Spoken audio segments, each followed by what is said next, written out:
Vamos a tratar de motivar un poquito antes de presentar a nuestro distinguido invitado. Y se trata de que muchos dominicanos que participan, escuchan o llaman a los medios de comunicación no están muy claros en cuanto al papel que juegan algunas instituciones del Estado, porque son instituciones que son importantes solo para los políticos. Y como es solo para los políticos, ellos tratan de que esas instituciones no resalten demasiado. Uno de ellos es el Ministerio de Relaciones Exteriores, la diplomacia. Nosotros hemos escuchado a los abogados que dicen que el fraude todo lo corrompe. Si hay fraude, ya todo lo otro no hay que seguir. Y más o menos en eso es que se basa el tema de lo que nos ocupa aquí desde hace días, que es el tema de Odebrecht. Si hay fraude, no hay que seguir averiguando. Todo el que está metido tiene que rendir cuenta. El fraude todo. Pero hay otra cosa que, siendo una ciencia tan bonita, tan antigua como la humanidad y tan importante como es, que tiene incidencia en la vida de todos los hombres, que es la política. La política no es tan fea como mucha gente lo piensa, aunque ha asumido la misma posición del fraude. Donde la política se mete, todo se corrompe y todo se daña. Y lo decimos porque la diplomacia es la relación. Ahorita nos van a dar la definición, pero básicamente es las relaciones entre las naciones que componen el mundo, las relaciones entre una nación y otra, en todo orden, en el orden político, en el orden económico, en el orden social, en todo hay incidencia de la diplomacia. Sin embargo, los intentos que se han hecho aquí, que para mí son dos importantes. Uno, cuando se creó la Universidad Pedro Enrique Sureña, se creó la primera facultad de ciencias diplomáticas y salieron egresados los primeros diplomáticos de carrera de este país. Teníamos diplomáticos de carrera, pero la primera escuela de diplomáticos que yo recuerdo es la de la UNFU. Y ahora que el propio gobierno del Partido de la Liberación Dominicana, tratando de resolver ese problema, aunque no lo ha logrado, creó un instituto superior o una universidad para las Fuerzas Armadas, que tiene su rector, y tiene también un instituto superior a nivel universitario, que es el Instituto de Educación Superior en Formación Diplomática y Consular, que funciona en la Cancillería y que tiene ya auditorio y tiene su escuela ahí con su rector, que nos honra hoy con su presencia. Nosotros hemos visto que, aunque ha habido el esfuerzo y la creación y se ha logrado inclusive negociar que parte del cuerpo consular diplomático sean de carrera, aunque les reservan una porción a los políticos para que resuelvan sus problemas, ya que aquí todo el mundo quiere o ser diplomático o trabajar en el Banco Central de la República Dominicana. Le damos la bienvenida al licenciado Reinaldo Espinal, embajador, rector del Instituto de Educación Superior en Formación Diplomática y Consular. Se llama INESDIC, del Ministerio de Relaciones Exteriores. Licenciado, gracias por estar con nosotros. Muy buenos días, don Julito. Gracias por estar con nosotros. Buenos días, don Machi. Bien. Muy buenos días a sus Licenciado, colaboradores en el equipo. ¿qué es? Placer. Defina la diplomacia, para comenzar. Bueno, la definición clásica de diplomacia, ante todo agradecer, don Julito, nuevamente el estar aquí junto a don Machi y todos ustedes. Les sigo desde muy jovencito, viendo sus análisis sobre la opinión pública. Mire, don Julito, la diplomacia podríamos definirla como el arte de conducir, el arte y la ciencia, si cabe, de conducir las relaciones entre los estados por medios pacíficos. Naturalmente, desde siempre ha existido entre los estados conflictos, han existido guerras, han existido enfrentamientos, pero lo vital en diplomacia es que se puedan solucionar las diferencias, que se puedan solucionar las controversias existentes por medios pacíficos, utilizando siempre la inteligencia, utilizando siempre la negociación, utilizando siempre los medios que la racionalidad nos otorga, ¿verdad?, para poder solucionar de manera, digamos, ordenada, de manera pacífica, las diferencias que puedan existir. Y naturalmente existe diplomacia porque existen los estados y porque existe un interés nacional. Si es la buena relación entre los estados, eso que se afirma de quién es el jefe de la diplomacia en cada país, es una potestad solamente de República Dominicana, de que el jefe del Estado es quien traza, o que es el jefe de la diplomacia, y que el ministro o canciller no es más que un director ejecutivo de los lineamientos que le traza el Poder Ejecutivo a través del presidente, o hay una independencia aquí o en cualquier país del mundo? No. Cada país naturalmente tiene su propio ordenamiento constitucional, normativo, y establece realmente quién tiene potestad en cada ámbito. Pero en nuestra Constitución, el jefe del Estado, el presidente de la República, es el jefe de la política exterior. Ahora, existe el Ministerio de Relaciones Exteriores, existe la Cancillería, por ser el órgano ejecutor de la política exterior. Es decir, la Cancillería es la responsable de ejecutar la política exterior que se traza, y lo hace a través de su servicio exterior, funcionarios diplomáticos, funcionarios consulares en el exterior, y lo hace a través de un cuerpo especializado que ha de trabajar también en el marco de la Cancillería para darle conducción racional, ordenada a la política exterior del Estado. Las relaciones entre las naciones ocurren de formas bilaterales, de manera regional o de manera global. La pregunta es la siguiente: con los diplomáticos que nosotros tenemos, ¿solamente actúa en lo bilateral y en lo regional y global? ¿Hay otros organismos que intervienen? La diplomacia tiene dos dimensiones fundamentales: diplomacia bilateral, cuando es de Estado a Estado, y diplomacia multilateral, cuando se hace en el seno de organismos internacionales. Por lo tanto, nosotros tenemos alrededor de 50 misiones diplomáticas, pero también tenemos presencia, representación en la ONU, representación en la OEA, representación en la OMC, representación en todas las principales instancias multilaterales. Es decir, son dos variantes de la diplomacia, cada una con sus respectivas sensibilidades, porque a nivel bilateral se discuten asuntos que son de interés muchas veces de dos estados. En el ámbito multilateral se discuten asuntos de interés global, que no impactan solamente a un país u otro, sino asuntos que irradian a la humanidad completa: cambio climático, pobreza, desarrollo, derechos humanos. Son ámbitos que ya entran en el comercio, entran en el marco de lo multilateral.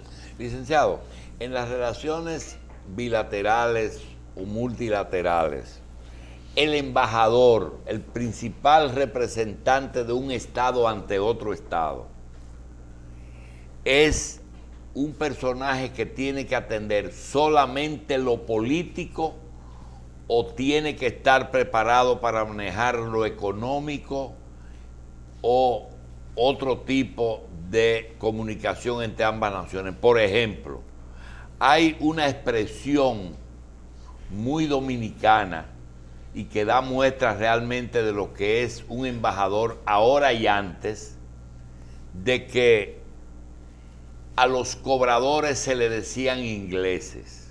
Aquí le dicen, tengo un inglés que me está hostigando. Y se trata de que la embajada británica, los ingleses, le encargaban a sus embajadores gestionar los cobros de las empresas inglesas que estaban pendientes de cobrar aquí en República Dominicana. Entonces, quien visitaba al cliente era el embajador o un emisario del embajador. Mire, usted le debe un pedido que le envió hace 6 meses nuestra casa allá entonces cobraba. Lo mismo está pasando ahora mismo con el escándalo que hay, que uno no sabe si fueron relaciones bilaterales entre Brasil y República Dominicana buscándole trabajo a empresas brasileñas y que ahí vino entonces la ñapa de la corrupción, o si en cambio el embajador debe ocuparse solamente de lo político. Bueno, en atención a su pregunta, sabe que nosotros los diplomáticos nos regimos a nivel internacional por un estatuto que se llama la Convención de Viena. En la Convención de Viena de 1961, que rige ¿De qué año? De 1961. 61. Rige las relaciones diplomáticas, y la Convención de Viena del 63, las relaciones consulares. Pero para ir directamente a su pregunta, son 4 funciones fundamentales que la Convención le asigna. ¿Y esa convención está por encima de los países signatarios? Bueno, es decir, es un acuerdo... Asumieron... Es un acuerdo multilateral, y todos los países que ratifican o se adhieren a ese acuerdo son compromisarios de darle cumplimiento. Son 4 funciones fundamentales que se le asignan a un diplomático. Primero, la función de representar, es decir, la máxima figura que representa al Estado ante otro Estado es el embajador o el jefe de misión. Representación que no es intuite personae. Él no actúa en su nombre propio, actúa en nombre del Estado que lo envía. Segunda función, proteger. Y en esa función de proteger están todos los intereses que el Estado tenga en materia migratoria, en materia comercial, en materia de inversión. Es decir, y en cualquier otro ámbito. La función de protección irradia a todo ese ámbito. La tercera función es la función de informar. Un jefe de misión, un diplomático, debe siempre rendir informes a su país, buscando tratar de enviar información fidedigna, información confiable. El único límite que a ese aspecto le pone la Convención es que sea una información obtenida por medios lícitos. Y el cuarto punto es negociar. No hacer negocios, sino negociar, en el buen sentido de la palabra. Negociación es buscar la avenencia de los intereses a través de esos medios, ¿verdad? Medios pacíficos. Entonces, esas 4 funciones son innegociables. El diplomático, el jefe de misión, por tanto, debe tener una visión holística de todo lo que ocurre, una visión completa de lo que ocurre. Claro, luego hay funcionarios a quienes se le destina en la misión una u otra función. A alguien se le dice tú te vas a encargar de lo económico, a alguien se le dice te va a encargar de lo cultural. Muy bien. Pero el jefe de misión es el responsable de que esas cosas se hagan. Pero un embajador dentro del acuerdo ese de Viena es... Convención de Viena. La Convención de Viena puede perfectamente, frente a una catástrofe nacional, gestionar una ayuda solidaria con el país que él representa. Es que desde el momento en que eso ocurre, usted puede estar seguro que recibirá instrucciones de su jefe de Estado y su canciller. Pero podría ser una función de un embajador. Bueno, si no se está extralimitando. No. Y siempre va a tener en ese asunto la comunicación fluida. No es como antes, que una nota diplomática para que llegara tenía que durar un mes o 3 semanas. La tecnología permite... Y gestionar un préstamo también. Darle seguimiento a cualquier asunto de interés económico del Estado por instrucción de su gobierno.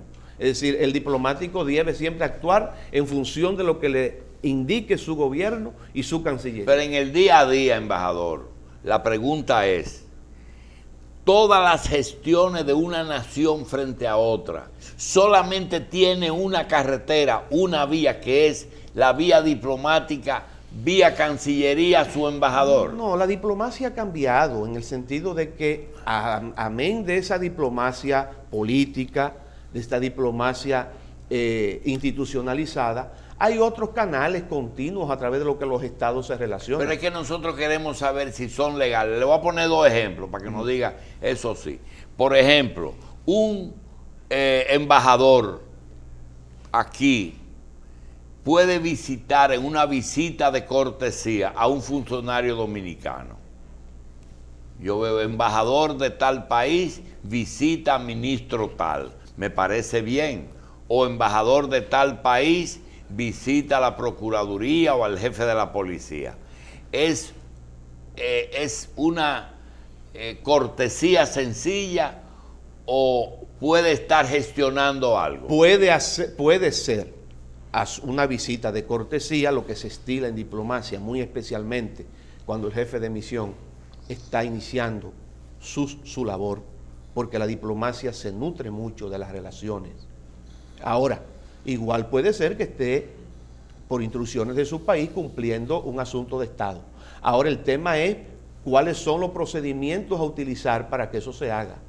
Usted recordará de un episodio ocurrido cuando un jefe de misión, de una misión muy importante en este país, quiso ver al jefe del Estado en ese momento, en un momento muy álgido de la política dominicana.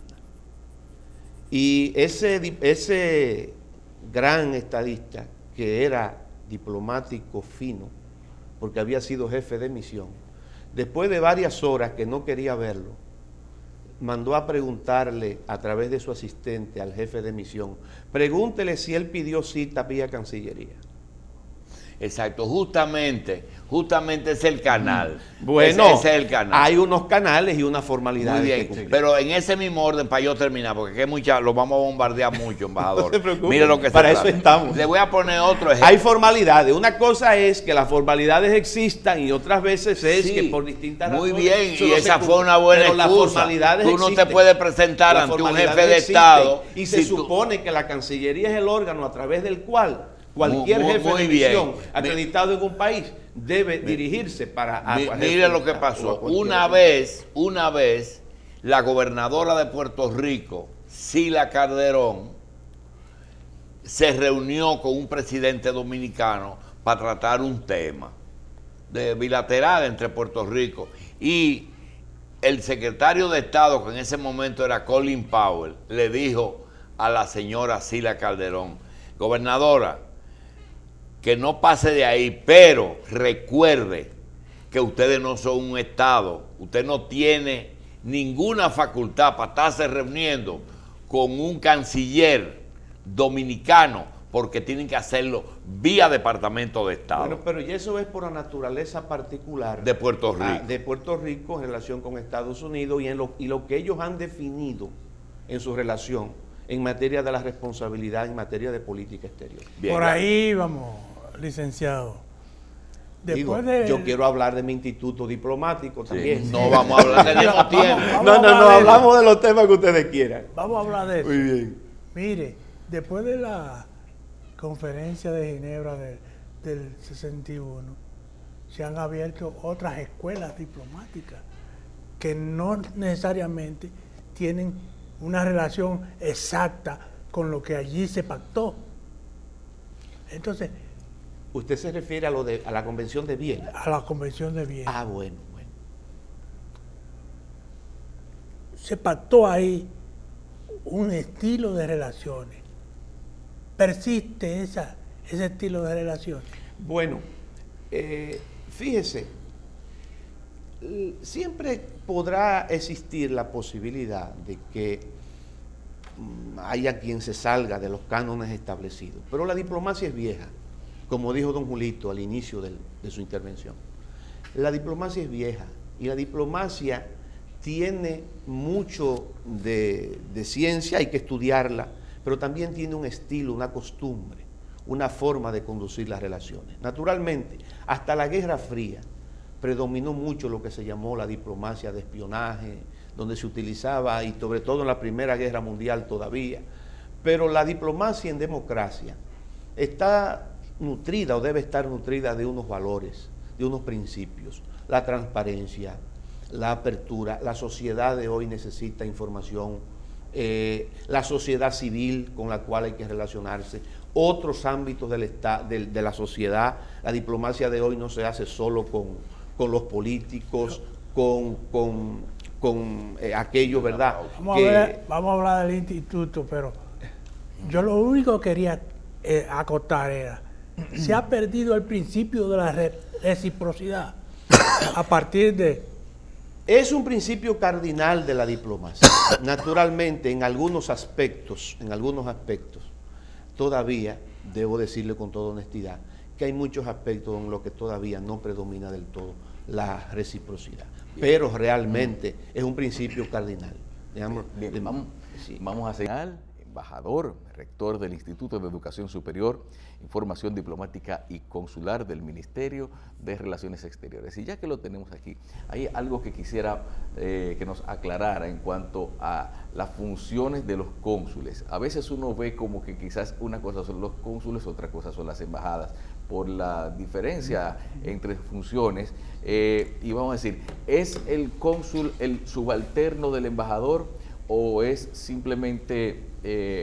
o es parte de la legación diplomática con cierto nivel de autonomía para lo que tiene que ver con negocios y recaudaciones? Vamos a ver, la plenitud de la representación la tiene el jefe de misión diplomática, porque su radio de acción es en todo el territorio. El cónsul tiene lo que se llama la jurisdicción consular, de manera que la jurisdicción del cónsul no es a nivel de todo el estado, sino usted tiene el consulado en Boston, o consulado en Nueva York, o consulado en Massachusetts. No tiene jurisdicción fuera del ámbito geográfico que le corresponde. Ahora, tradicionalmente, todos estos temas que tienen que ver con temas de protección de intereses, donde quiera que haya una representación de intereses del país a nivel de inversión o a nivel de migratorio o a nivel comercial, se tiene una oficina de representación consular. Hoy, sin embargo, esas funciones que antes estaban tan deslindadas entre el ámbito consular y diplomático, y para fines operativos lo siguen estando, claro está, pero hoy no se tiene como esa especialización donde el funcionario solamente se dedica o a lo consular, sí, o se dedica enteramente a lo diplomático, sino que en un momento dado de su carrera o de su función, un diplomático puede, y de hecho se estimula que así sea, a desempeñar funciones consulares. Caso de países como México, por ejemplo, donde usted no puede llegar a ser ministro consejero en el escalafón si usted no ha pasado por funciones consulares. Porque la función consular es una función donde tú estás muy al día a día bregando con los problemas que tiene la gente. Problemas desde resolver.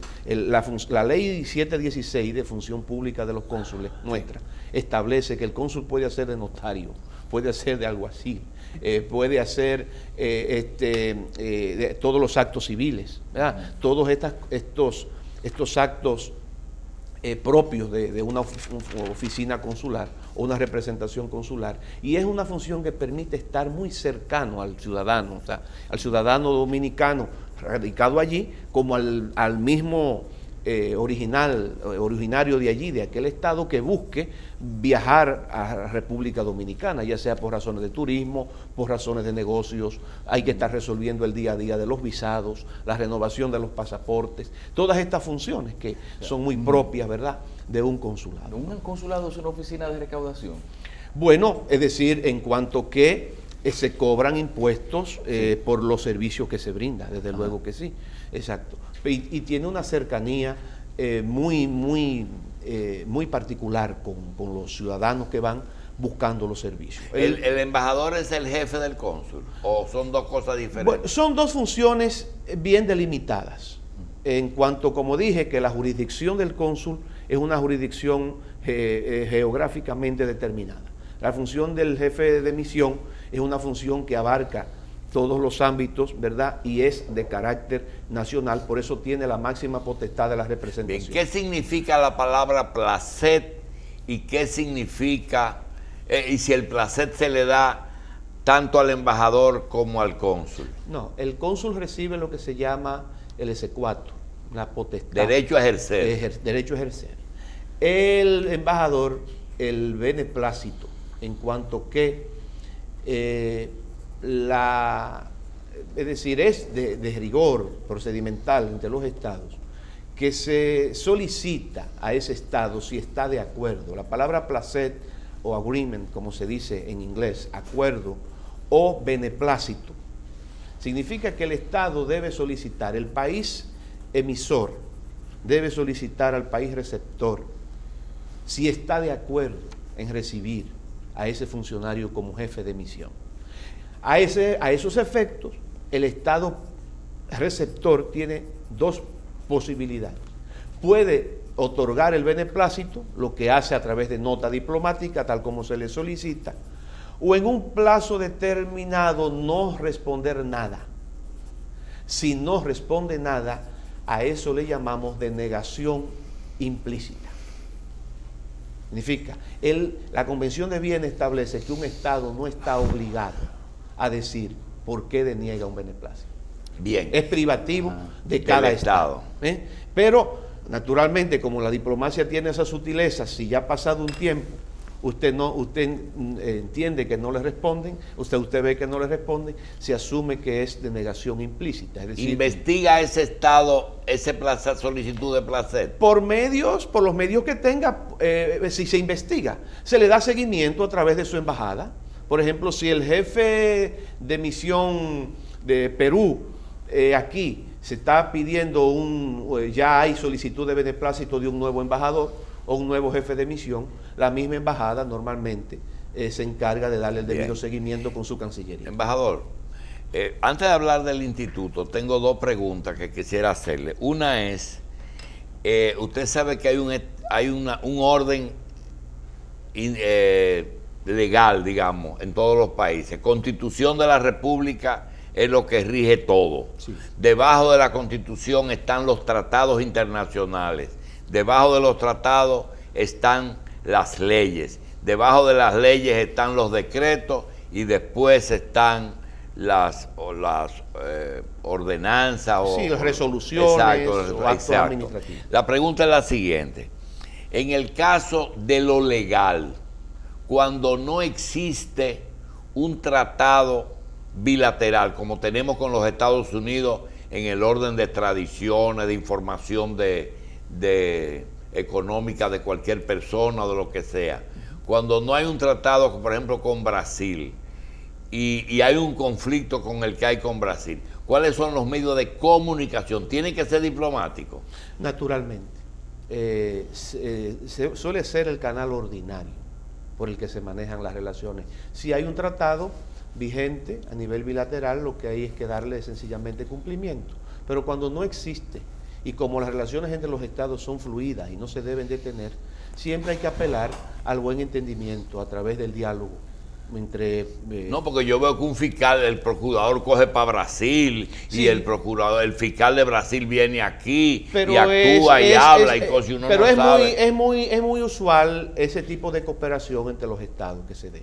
A nivel pero eso tiene un marco legal. Claro, bueno, en el marco legal no necesariamente, sino el marco de la costumbre internacional, que siempre debe hacerse a través de solicitar cita. Se puede utilizar nuestra embajada en ese país para, a través de nuestra misión diplomática, que suele ser lo ordinario, se acuerde visitar a un funcionario determinado o a través de la embajada aquí, un funcionario de un país determinado solicita que quiere reunirse con un funcionario dominicano. Hay otro asunto que es la otra pregunta, que es el día a día. Nosotros tenemos a veces, digamos, un asunto en Estados Unidos en que una dominicana casada con un norteamericano y que se casaron aquí, él muere,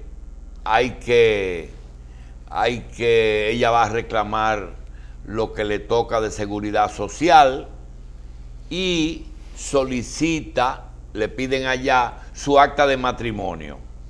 Ella solicita su acta de matrimonio y normalmente ese acto tiene que ir, se va a la correspondiente jurisdicción, ¿cómo se llama eso? De derecho de Oficialía. derecho civil, ¿cómo es? Oficialía. A la oficialía de Estado Civil, se obtiene el certificado, ese certificado lo certifican ahí como bueno, de ahí va a la Cancillería dice, esa oficialía es dominicana y está autorizado a pedir ese papel entonces de la Cancillería ya legalizada, va al consulado de Estados Unidos a decir que la firma del funcionario de la Cancillería es correcta, oiga bien, y de ahí va a Estados Unidos, es decir, solamente aquí llegó ese recorrido y de ahí entonces ya en Estados Unidos tiene validez. Lo mismo ocurre con un producto farmacéutico que te dice, yo quiero un certificado de venta libre, y lo mismo pasa que en Dinamarca el laboratorio dice que aquí ese medicamento se vende. Y eso se lleva al Departamento de Salud. Y el Salud le pone que se vende. Pero de ahí va, después que lo ponen, a la Cancillería de Dinamarca y dicen que ese empleado de salud tenía facultad para decir que eso se vende. Y de ahí entonces iba a la Embajada Dominicana en Dinamarca para que digan que esa es la firma de la Cancillería. Y después que eso viene, tiene que venir aquí e ir a la Cancillería para que la Cancillería diga que ese embajador es el embajador dominicano en Dinamarca. Todo eso se ha obviado. ¿Por qué es que han obviado eso si era necesario? No, porque nosotros ya somos signatarios de la Convención de la Apostilla de La Haya. Y esa convención, que es del año 1961, hasta hace unos años nosotros no éramos signatarios. Eso significa, por ejemplo, que si un estudiante dominicano iba a estudiar a España, después de llevar los documentos legalizados de aquí, tenía que volver a hacer el mismo periplo en España. A mí me ocurrió, siendo estudiante en España, cuando el país no era signatario de la convención. Después que fuimos signatarios de la convención, lo cual ha venido a resolver un problema enorme. Porque imagínese usted, primero eso era doble tributación. Usted tenía que tributar en el país suyo y tenía que ir a tributar allí. Pero no solamente eso, sino el trabajo que significaba eso en materia de tiempo, de dinero. Es decir, al momento de ser nosotros signatarios de la convención, fue en la época del extinto, siempre recordado don Carlos Morales Troncoso, que el país asumió como signatario de la convención, ¿verdad? Y eso ya ha reducido en gran medida esos trámites, ¿verdad? Y esas dificultades que se tenían en términos económicos y de háblanos del instituto. Bueno, vamos a hablar del instituto. El instituto se llama, ahora le llamamos, o se llama Instituto de Educación Superior. Es una universidad diplomática, porque el 21 de marzo del 2012, el Ministerio de Educación Superior, mediante la resolución, el Consejo Nacional de Educación Superior, que es la instancia que aprueba este tipo de asuntos, nos otorgó el estatus de Instituto Especializado de Estudios Superiores para formar en materia diplomática y en sus ámbitos de naturaleza. Pero ojo, nosotros somos, o éramos, el precedente de esto, es que nosotros teníamos la escuela diplomática más vieja de América. Eso mucha gente lo desconoce. ¿Por qué razón? Porque funcionó de manera muy efímera. Ya en 1934, el gobierno de Trujillo estaba dando cursos para formar funcionarios consulares. Pero funcionó lo que era la escuela diplomática entre 1942 y 1946. Se graduaron 2 promociones. De ahí fue egresado, por ejemplo, un nombre que ustedes podrán recordar, Julio Genaro Campillo Pérez, Horacio Julio Ornes y otros dominicanos prominentes. Fueron egresados de esas 2 promociones. ¿Qué pasó? En 1946 la escuela diplomática se cerró. Eran profesores eminentes, Jesús de Galíndez dio clase ahí, Alfredo Matilla, José Almoina, y todos estos grandes republicanos españoles que fundaron también la Facultad de Filosofía de la UAS. ¿Qué ocurrió? Lo que la UAS, en ese momento Universidad de Santo Domingo. ¿Qué ocurrió? no sé, parece que a Trujillo le dijeron que ahí estaban unos izquierdistas dando clases, estos que habían venido de España, ¿verdad? Y por disposición administrativa, contrario a Franco, antifranquista, por decisión administrativa se cierra la escuela. ¿Y era a nivel universitario? No era a nivel universitario, pero había que durar 2 años de formación, con profesores de ese nivel. Ahora, ¿qué ocurrió? Más de 50 años de eclipse en la formación diplomática. Cuando usted decía con razón que en la UNFU se creó la primera escuela en una universidad privada, Sí. era porque en la Cancillería Dominicana su escuela diplomática estaba cerrada. Pero los profesores que fueron a fundar la escuela de la UNFU, Carlos Federico Pérez, Horacio Vicioso Soto, todos esos eran grandes diplomáticos dominicanos que fueron a fundar allí aquella escuela. Y hemos tenido entonces esa arritmia histórica, utilizando un concepto muy propio del profesor Bosch. En 1986, al final, en el gobierno del doctor Salvador Jorge Blanco, se formaron un grupo de jóvenes en una formación muy intensa, muchos de los cuales son hoy diplomáticos. Pero es en el 1999, en la primera gestión del presidente Fernández, cuando se reapertura la escuela diplomática. Y entonces, claro, ya desde ese entonces comenzó a funcionar con regularidad y pudimos, después de un proceso intenso de preparación, poder convertir a través de esta decisión, ¿verdad?, del CONECYT, poder convertir lo que era la escuela diplomática en Instituto Especializado de Estudios Superiores. Y ya por hay eso, egresado de ello. bueno, justamente el propósito fundamental, pero me alegro que hayamos hablado de tantos temas, era precisamente anunciar que el próximo día 4 de abril, que es el Día de la Cancillería, y si me permiten un momentito diré Seguro. por qué. Ese día vamos a graduar la primera promoción de alumnos de maestría en diplomacia. Es un hito en la historia dominicana, porque todos esos jóvenes entraron a formarse por concurso público, libre, abierto y competitivo. Ganaron plaza 40 estudiantes de entre más de 300 postulantes. Todos son bilingües, todos tuvieron que pasar por una prueba de cultura general dominicana e internacional. Todos fueron evaluación psicológica y entrevista de panel con diplomáticos de carrera.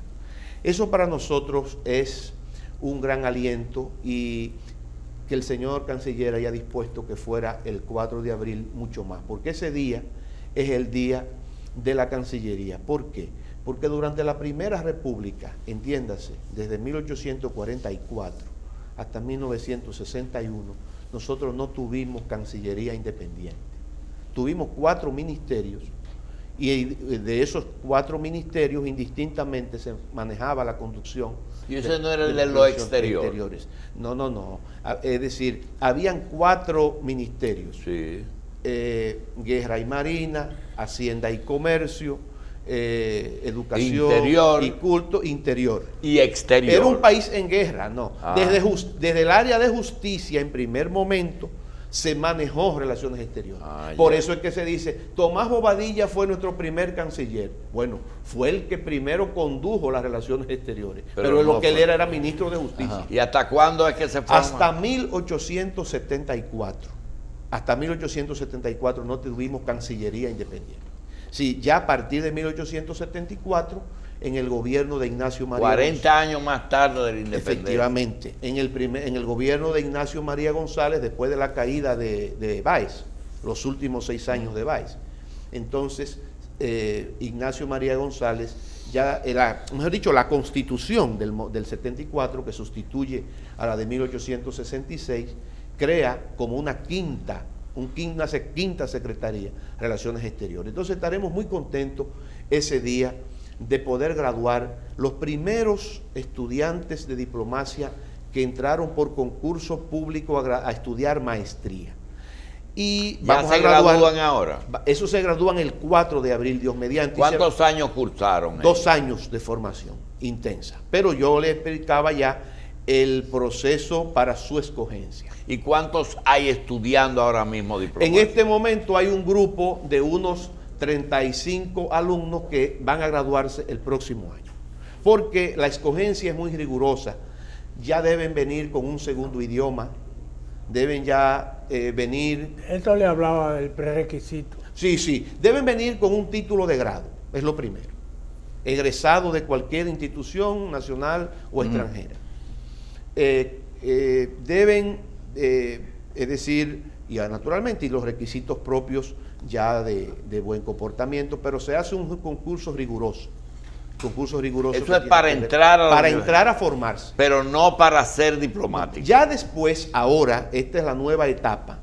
Sí. Y qué bueno que eso ocurre ahora, en el momento en que ya tenemos un horizonte más claro.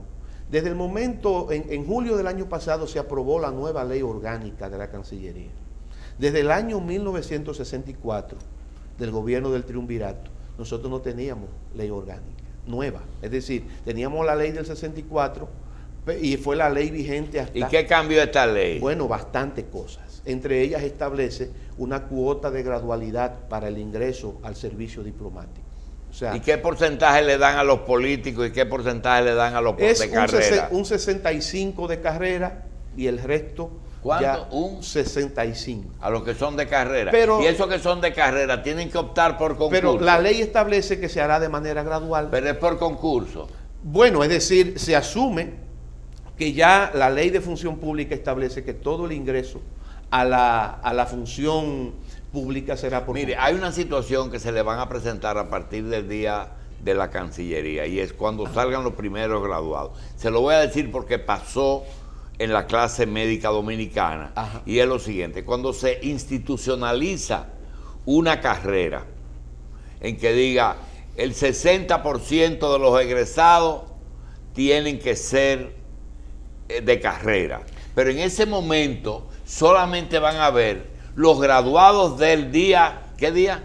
Del 4 de abril. Del día 4, pero también hay una gran cantidad de dominicanos, posiblemente sean 200 o 300, que durante su vida fueron diplomáticos y no tienen edad de retiro ni tienen pensión, pero tienen suficiente experiencia y currículum para decir, bueno, yo fui embajador en Brasil 10 años, fui embajador Dargan, o que ya está jubilado, pero hay gente que fueron... Sí. Esos señores en ese momento siguen siendo candidatos a aspirar a un cargo diplomático. Justamente ese proceso, el que estamos llevando en este momento, comenzó en el año 2011, cuando se incorporaron los dos primeros grupos de funcionarios de carrera. Porque ¿qué pasa? La ley 314 de 1964 establecía quién era diplomático de carrera. Decía, después de 10 años ininterrumpido en el servicio, de haber ingresado a la escuela diplomática. Lo que pasa es que en la práctica eso nunca se cumplió. ¿Por qué no se cumplió? Bueno, porque teníamos la debilidad del régimen de servicio civil en la República Dominicana. No era un problema. Nosotros no teníamos un órgano. Teníamos con don Raimundo Amaro, ¿verdad?, los inicios de eso. Pero nosotros no teníamos un ministerio de función pública encargado de darle cumplimiento a ese tipo de normativa.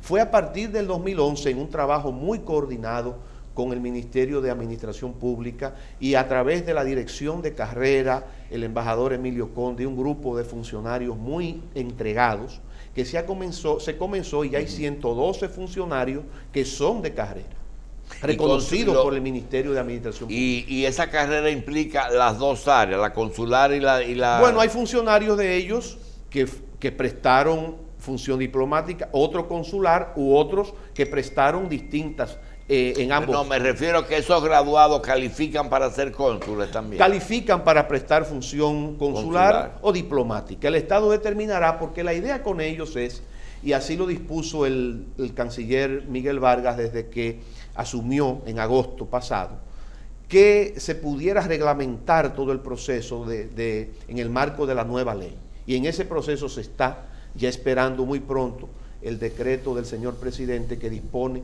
la reglamentación de la nueva ley orgánica. Embajador, una pregunta que usted, yo aparte, creo que es un abuso preguntárselo, ajá, pero no es ético ni es moral ese 35% que le están dando a los políticos. no, mire, Porque no es justo que una nación moderna tenga un porcentaje reservado a la actividad política. bueno, don Julito, usted tiene más años que yo y usted ha vivido aquí todos los procesos de reforma y transformación. Lo que dice la prudencia es que las reformas hay que irlas haciendo con prudencia. La prudencia, que es una virtud que para los diplomáticos importa mucho.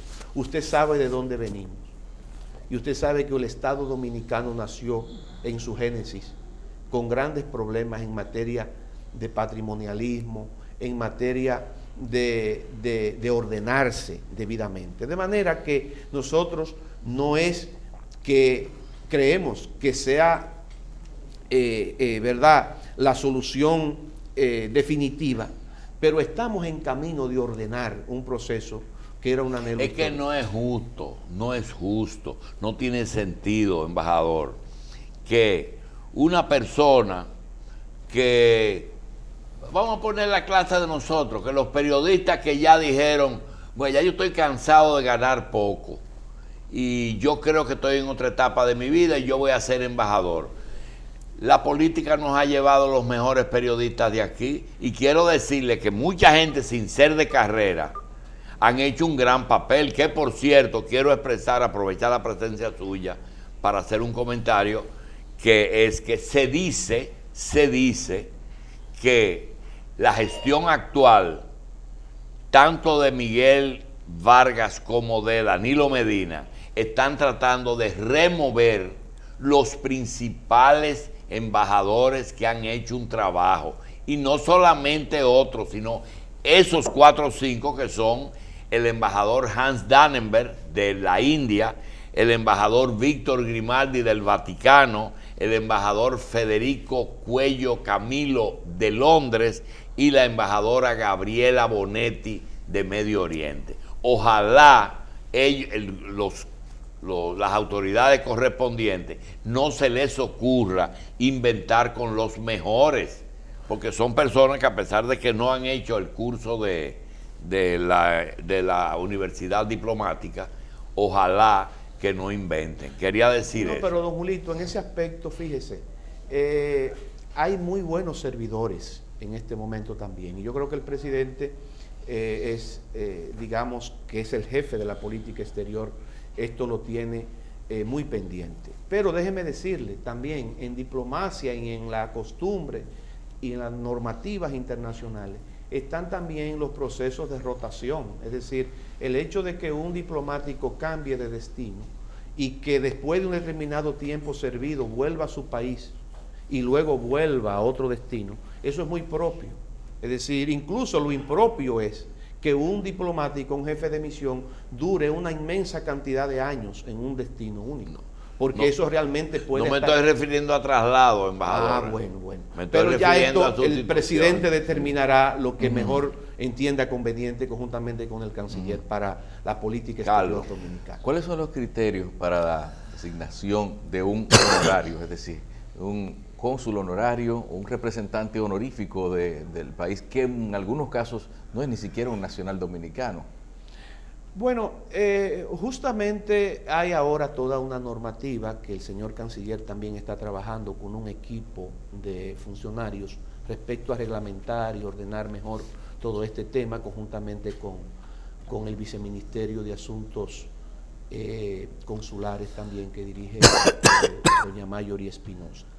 Pero en realidad siempre el criterio general ha sido que sea una persona amiga del país, que tenga vínculos con el país, pueden ser vínculos culturales, vínculos comerciales, y que sea una persona que se le reconozca solvencia moral y que realmente esté dispuesta a contribuir con el país, ¿verdad?, que le designa.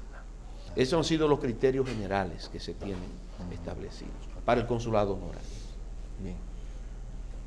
Bien, embajador, la escuela no podría ser un poquito más amplia en que haya más estudiantes. Bueno, entonces sería bueno también la forma, el proceso que tiene que agotar una persona que quiere estudiar en la escuela. Vamos a ver, claro, porque existen dos aspectos, dos dimensiones, ¿verdad? En la educación de posgrado, que estamos hablando de maestría y especialidad. En este momento tenemos la maestría en diplomacia de la que he hablado, y debo decir que vamos a graduar también los primeros egresados de la especialidad en diplomacia comercial. Hay una nueva vertiente de la diplomacia que tiene que ver con lo que se llaman las disciplinas multilaterales del comercio. Acceso a mercado, dumping, antidumping, salvaguarda, propiedad intelectual, todas esas nuevas disciplinas que el diplomático debe conocer. Porque, por ejemplo, en la Organización Mundial del Comercio lo que se va a discutir sobre temas técnicos en ese ámbito. Y por eso nosotros hemos creado la primera especialidad en diplomacia comercial que existe en una cancillería latinoamericana. De manera que después de un año de formación pueden salir, y ahí solo le hemos dado cabida no solo a funcionarios de cancillería, y le hemos dado cabida a funcionarios de otros ministerios y muchos de los que integran la Comisión Nacional de Negociaciones Comerciales. Es decir, porque son disciplinas que la Cancillería debe coordinar su conducción y su ejecución conjuntamente con otras instancias del Estado, industria y comercio y tantas otras instancias del Estado. Pero existe lo que se llama educación continua, es decir, que a través de cursos y seminarios se va también compartiendo la información. Entonces nosotros hemos hecho, por ejemplo, que es una experiencia que esperamos retomar muy pronto, curso de diplomacia y relaciones internacionales para comunicadores.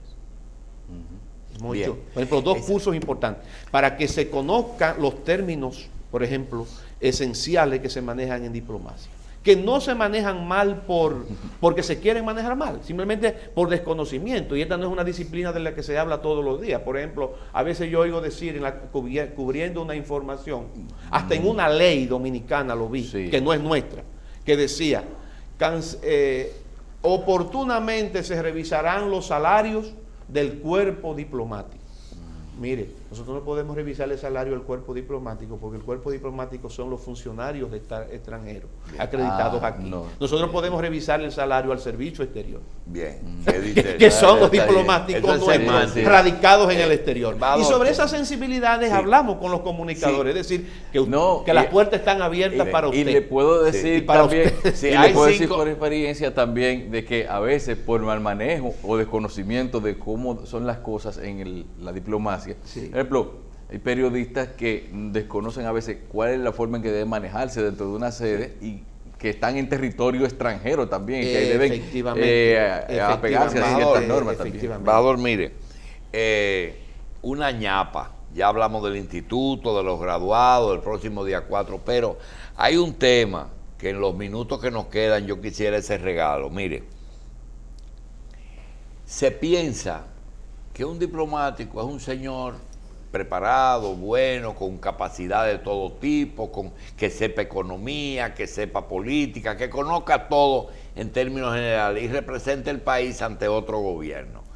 Y el cónsul es una persona que si el país es grande, generalmente el país envía o nombra el cónsul desde aquí y lo envía. Si el país allá es muy pequeño y nosotros no estamos en condiciones de financiar un consulado, se nombra un honorífico en el país que puede ser inclusive hasta de nacionalidad del país. Sí. Por ejemplo, nosotros tenemos en Estados Unidos que casi todos los cónsules ahora, donde hay manejo de dinero y de pasaportes, son lo que se llaman consulados rentados, se nombran aquí y tienen sueldo, pero antes inclusive cobraban por servicios de facturas consulares, se han eliminado todas esas cosas.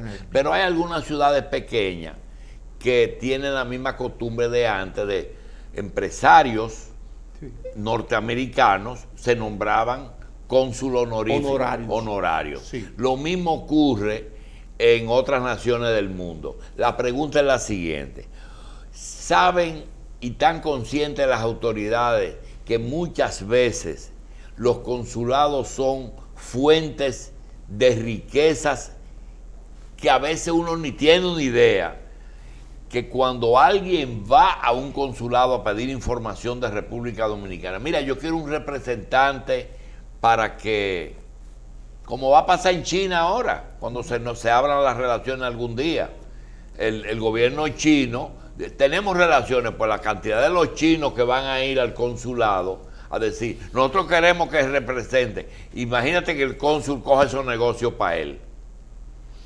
Bueno, pero el tema es que la función consular en puridad de criterio no es para ese tipo de cosas. Es decir, no digo que no se haya hecho, ni siquiera digo que en un momento dado no se esté haciendo. Ahora, realmente vámonos a lo que es la formalidad internacional.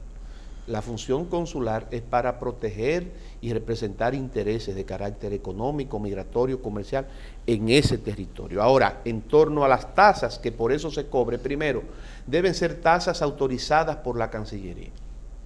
Ningún cónsul debe cobrar tasas que la Cancillería no le autoriza. ¿Y ustedes pueden auditar un consulado? Bueno, es que el consulado recauda dinero que es dominicano. Y el Estado Dominicano tiene órganos de control y de regulación, tiene Ministerio de Hacienda, tiene Tesorería, tiene los órganos y tiene primero que todo la Cancillería que ser informada. Es decir, que si alguien hace eso de manera discrecional, sin que eso entre dentro de los canales establecidos, eso realmente... Sí, pero lo quiero decir, yo no te he preguntado una cosa hetero y de que pudo haber sido. Yo quiero decirle a usted con conocimiento de causa que los primeros pasos para la introducción de las empresas brasileñas en República Dominicana no se dieron extracurriculares, se dieron a través del embajador de Brasil en República Dominicana que buscó los representantes. Lo buscó y le dijo, mira, una empresa brasileña quiere un representante aquí, lo buscó y casi los nombró. Bueno, pero ya eso hay que determinar qué ha estado en el marco de las formalidades diplomáticas y qué se sale de las formalidades diplomáticas. Porque también para el ejercicio de esta función hay una ética, de la que yo no hablaremos en otro momento, de esto si usted lo considera. Pero hay una ética, como cualquier otra función. Yo creo que... Hay una deontología. ¿Cuántos países tiene República Dominicana? Hay un código de ética, ¿verdad? Tenemos un código del año 2011 que ahora se ha dispuesto el señor canciller una nueva comisión para reordenarlo, porque la nueva ley orgánica establece actualizar el código de ética. Pero sí lo hay, pero lo hay en cualquier profesión. Y déjeme decirle, don Julito, un asunto. A veces yo veo, y esto se lo digo ya como ciudadano dominicano, preocupado, a veces yo escucho mucho decía Ortega y Gasset que a él no le gustaba mucho que en los países se hablara de moral.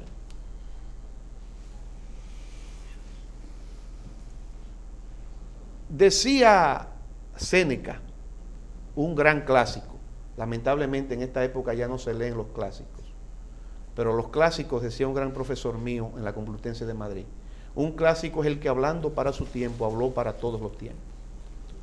Y decía Séneca un asunto, aquello que no resuelva la norma, debe poderlo la honestidad. Bien. Aquello que no resuelve la norma. Aquello que no resuelva la norma, debe poderlo la honestidad. Porque ahora queremos que para todo haya normas. Y hay una exigencia creciente de normatización y de normatividad.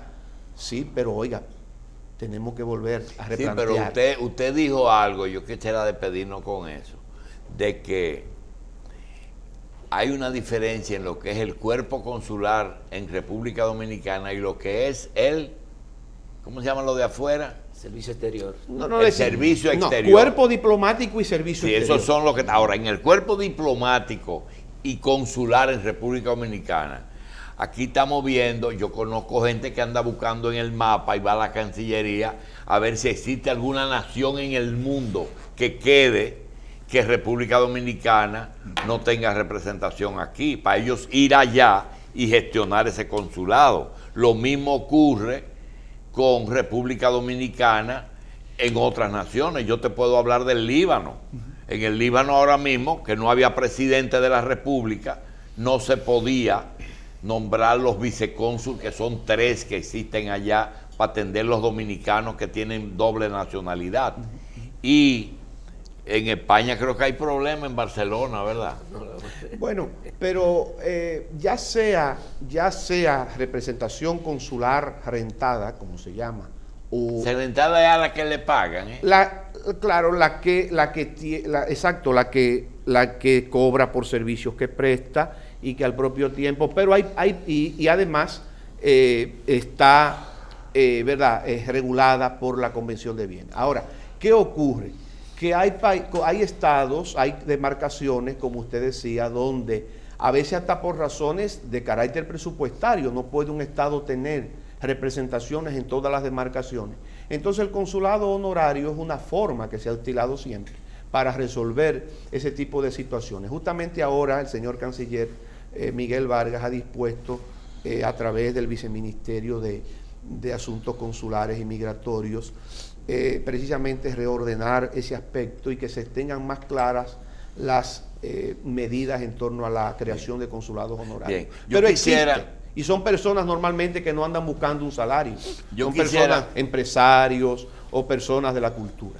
Quisiéramos darle las gracias al licenciado Reinaldo Espinal, pero queremos pedirle excusa porque nosotros nos hemos extralimitado, preguntarnos por temas que no son propios de un rector de una universidad o de un instituto de educación superior diplomática. Y le agradezco esa consideración, pero déjeme decirle que me he sentido muy a gusto. Sí, muy bien. Y como pertenezco a la Cancillería, me siento en el deber de no dejar sin respuesta.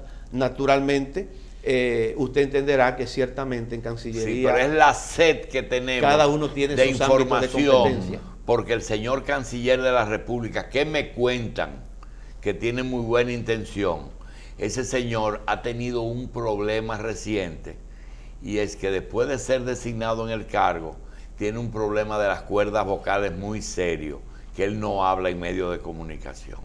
Yo espero que él se recupere. Pero yo creo que hay una muy buena conducción de la política comunicacional. Allí está don Hugo Veras, y siempre estamos dispuestos a responder lo que haga falta. Sí, pero con Hugo y César tenemos suficiente comunicación. No, hombre, gracias. Y para ustedes siempre dispuestos bien, para cuando quieran.